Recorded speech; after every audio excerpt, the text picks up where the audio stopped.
Hello beautiful people, welcome back to my channel. If you are new on this channel, you are welcome, and if you are a returning subscriber, welcome back. It's good to have you back, guys. And if you are interested in this kind of content and some vlogs about exploring Europe, please hit the subscribe button. And yeah, I'd love to hear from you guys as always, so leave a comment below and tell me what you think about this video. So before we waste any time, let's get right into what we will be talking about today. So today I will be sharing with you guys 5 things that you need to know, 5 important things that you need to know before moving to the UK. So let's get right into it. Well, the first thing on my list is renting in the UK. If you are thinking of moving to the UK and you need shelter just like everybody does, you need to be willing to pay. Currently, the average cost for rent, and this is for a 1-bedroom flat, is anything from £900 going up.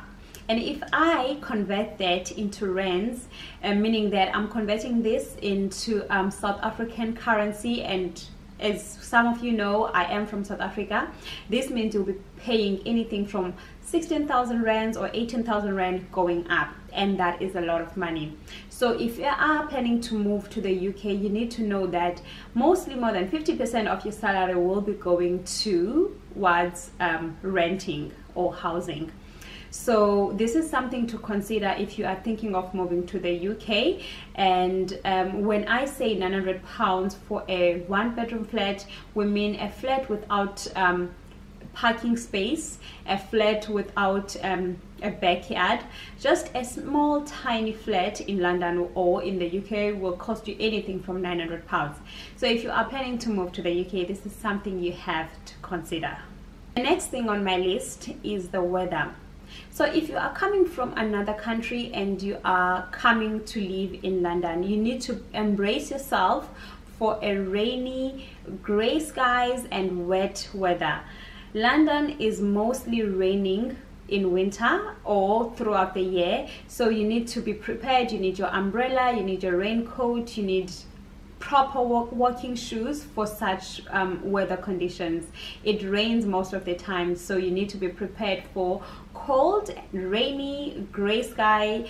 And the other thing that I need to mention is that during winter in this country, the sun sets around maybe 2:30 to 3 in the afternoon. So by 4 o'clock in the afternoon, it's completely dark in this country. So it is something different. One thing that I need to add in terms of weather is that if you are coming from a country where it's mostly hot most of the time, you guys have great sun and it's just warm throughout the year, you might need to be taking vitamin D once you get to this country, because obviously you will lack there will be a lack of sun exposure if you are a person who grew up in a country where it's warm. But if you grew up in this kind of weather conditions, then you have nothing to worry about. And then we move to healthcare. You will be excited to know that once you move to the UK, you will have access to free health care services. So this means you will have to register with an NHS and you will receive free access to doctors, to hospital, and any other healthcare service that you might need.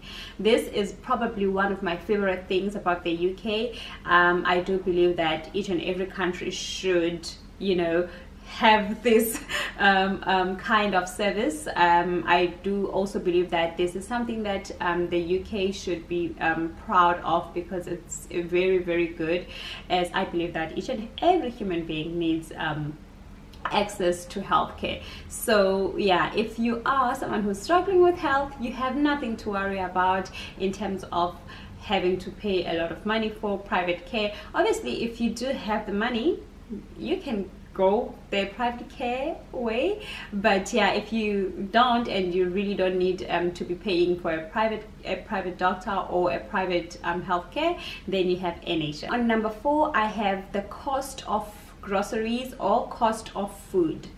Well, when I moved here 3 years ago, food was quite affordable.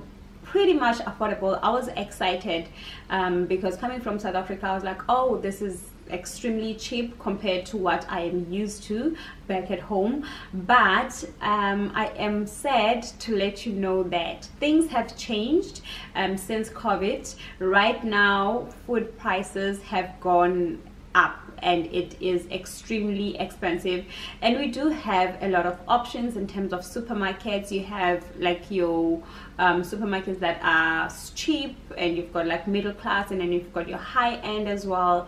But it does not make a difference right now. Everywhere you go, everything is extremely expensive. So if you are planning to move here, you need to embrace yourself for high prices in terms of groceries and just food in general. The last thing that you need to know before moving to the UK, this is more especially for someone who's going to be moving here with their family. If you have kids, or you are planning to move here and you are planning to start a family once you move here, well, my advice is do not do it. I'm kidding, guys. Well, as we all know that having children is a blessing, and you know, they bring us joy and so on. But I do have to share with you guys that childcare in the UK is extremely expensive. It's extremely expensive, and in my opinion, I think it's in the same rate as housing or renting. They are probably the same in terms of they are the most expensive things when it comes to paying here in the UK. So what happens with childcare is that before the child before the child turns 4, you have to pay childcare, which is extremely expensive. But then the good news is once the child turns 4, then they do have access to free education. But then within those 4 years, you have to suffer with childcare. So if you are planning to move here with your family or with your kids, or we are planning to start a family once you get here, you need to be aware that you will need a lot of money to pay for childcare. Thank you so much for watching, guys. That's it for me for today. If you enjoyed this video, please give it a thumbs up, and if you have an opinion or you want to share something or you want to ask a question, let's have a discussion down below on the comment section. Until next time, bye.